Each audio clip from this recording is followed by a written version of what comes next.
Si Lilian Velez ay isang Filipina actress at singer na galing Cebu. Nagkaroon siya ng iilang mga palabas matapos ang World War II at ang direktor mismo ay ang kanyang asawa na si Jose Clemaco. Oo, may asawa si Lilian at may isang anak na din nung pinasok niya ang showbiz. Naging laman ng mga balita si Lilian Velez noong 1948 matapos siyang patayin ng kanyang kalab team na si Narding Anzores.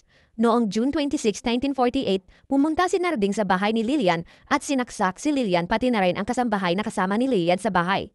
Ang pangyayaring ito ay nasaksihan ng anak niya mismo at ng isa pang kasambahay. Nagawang patayin ni Narding si Lilian dahil nabahala siya nung hindi na siya ang kalab team nito at saka sinasabi nilang obsessed din itong si Narding kay Lilian. Nakulong naman si Narding pero nung trial ay nag-plead siya na baliw at sinabi din niyang nasa ilalim siya ng hindi kapanipaniwalang bagay or fantastic spell nung ginawa niya ang krimen. Namatay si Narding nung napalabas siya sa kulungan at hindi niya sinabi ang totoong dahilan kung bakit nagawa niyang tapusin ang buhay ni Lilian Velez. Sa tingin niyo ba nagawa niya yon dahil sa pagmamahal niya kay Lilian o galit siya dahil pinalitan siya bilang kapareha ni Lilian?